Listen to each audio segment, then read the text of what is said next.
Chapter 16.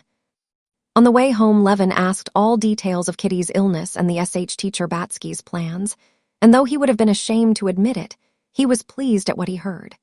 He was pleased that there was still hope, and still more pleased that she should be suffering who had made him suffer so much.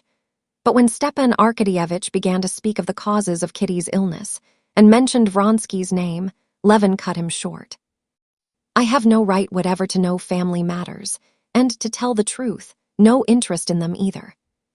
Stepan Arkadyevitch smiled hardly perceptibly, catching the instantaneous change he knew so well in Levin's face, which had become as gloomy as it had been bright a minute before.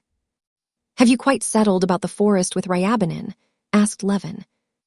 "Yes, it's settled. The price is magnificent, 38,000, 8 straight away and the rest in 6 years. I've been bothering about it for ever so long. No one would give more." "Then you've as good as given away your forest for nothing," said Levin gloomily. "How do you mean for nothing?" said Stepan Arkadyevitch with a good-humored smile, knowing that nothing would be right in Levin's eyes now. "Because the forest is worth at least 150 rubles the acre," answered Levin. "Oh, these farmers," said Stepan Arkadyevitch playfully. "Your tone of contempt for us poor townsfolk. But when it comes to business, we do it better than anyone. I assure you I have reckoned it all out," he said, "and the forest is fetching a very good price, so much so that I'm afraid of this fellow's crying off, in fact. You know it's not timber," said Stepan Arkadyevitch, hopping by this distinction to convince Levin completely of the unfairness of his doubts. "And it won't run to more than 25 yards of faggots per acre, and he's giving me at the rate of 70 rubles the acre." Levin smiled contemptuously. "I know," he thought, "that fashion not only in him, but in all city people, who, after being twice in 10 years in the country, pick up 2 or 3 phrases and use them in season and out of season, firmly persuaded that they know all about it. Timber, run to so many yards the acre. He says those words without understanding them himself. "I wouldn't attempt to teach you what you write about in your office," said he, "and if need arose, I should come to you to ask about it. But you're so positive you know all the lore of the forest. It's difficult. Have you counted the trees?" "How count the trees?" said Stepan Arkadyevitch, laughing, still trying to draw his friend out of his ill temper. "Count the sands of the sea, number the stars. Some higher power might do it." "Oh, well, the higher power of Ryabinin can. Not a single merchant ever buys a forest without counting the trees, unless they get it given them for nothing, as you're doing now. I know your forest. I go there every year shooting, and your forest's worth 150 rubles an acre paid down, while he's giving you 60 by installments.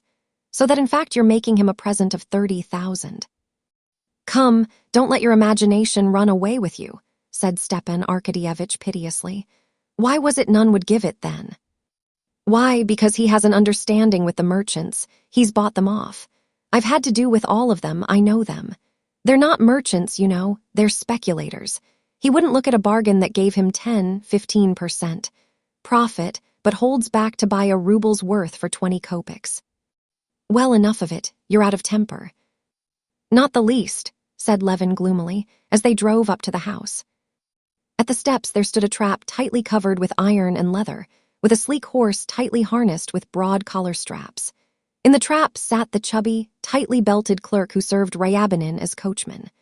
Ryabinin himself was already in the house, and met the friends in the hall. Ryabinin was a tall, thinnish, middle-aged man, with mustache and a projecting clean-shaven chin and prominent muddy-looking eyes. He was dressed in a long-skirted blue coat, with buttons below the waist at the back, and wore high boots wrinkled over the ankles and straight over the calf, with big galoshes drawn over them.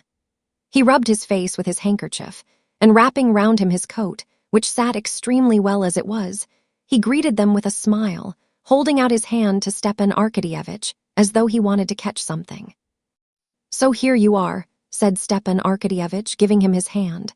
"That's capital. I did not venture to disregard your Excellency's commands, though the road was extremely bad. I positively walked the whole way, but I am here at my time. Konstantin Dmitrievitch, my respects." He turned to Levin, trying to seize his hand too. But Levin, scowling, made as though he did not notice his hand and took out the snipe. "Your honors have been diverting yourselves with the chase. What kind of bird may it be, pray? Added Ryabinin, looking contemptuously at the snipe. A great delicacy, I suppose. And he shook his head disapprovingly, as though he had grave doubts whether this game were worth the candle. Would you like to go into my study? Levin said in French to Stepan Arkadyevitch, scowling morosely. Go into my study, you can talk there. Quite so, where you please, said Ryabinin with contemptuous dignity, as though wishing to make it felt that others might be in difficulties as to how to behave, but that he could never be in any difficulty about anything. On entering the study, Ryabinin looked about, as his habit was, as though seeking the holy picture, but when he had found it, he did not cross himself.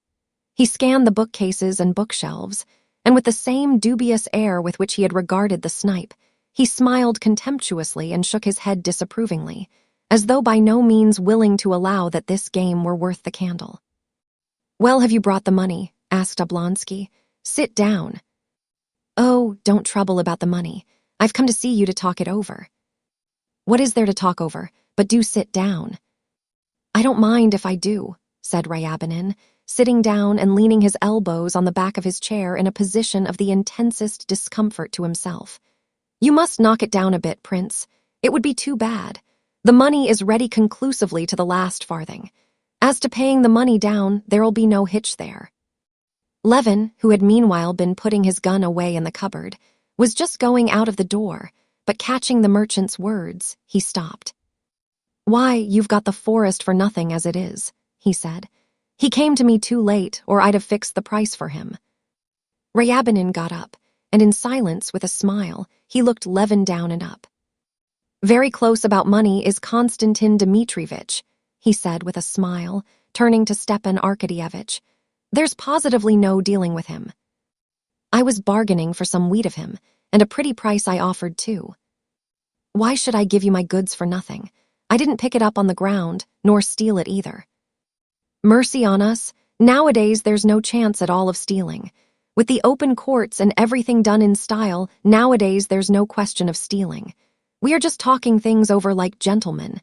His Excellency, asking too much for the forest. I can't make both ends meet over it. I must ask for a little concession. But is the thing settled between you or not? If it's settled, it's useless haggling, but if it's not, said Levin, I'll buy the forest. The smile vanished at once from Ryabinin's face. A hawk-like, greedy, cruel expression was left upon it. With rapid, bony fingers, he unbuttoned his coat, revealing a shirt, bronze waistcoat buttons, and a watch chain, and quickly pulled out a fat old pocketbook. Here you are, the forest is mine, he said, crossing himself quickly and holding out his hand. Take the money, it's my forest. That's Ryabinin's way of doing business. He doesn't haggle over every half penny, he added, scowling and waving the pocketbook. I wouldn't be in a hurry if I were you, said Levin. Come really, said Oblonsky in surprise. I've given my word, you know. Levin went out of the room, slamming the door. Ryabinin looked towards the door and shook his head with a smile. It's all youthfulness, positively nothing but boyishness. Why, I'm buying it upon my honor, simply, believe me, for the glory of it that Ryabinin and no one else should have bought the copse of Oblonsky. And as to the profits, why, I must make what God gives. In God's name, if you would kindly sign the title deed. Within an hour, the merchant, stroking his big overcoat neatly down, and hooking up his jacket with the agreement in his pocket, seated himself in his tightly covered trap and drove homewards. These gentlefolks, he said to the clerk. They're a nice lot. That's so, responded the clerk, handing him the reins and buttoning the leather apron. But I can congratulate you on the purchase, Mihail Ignatitch. Well,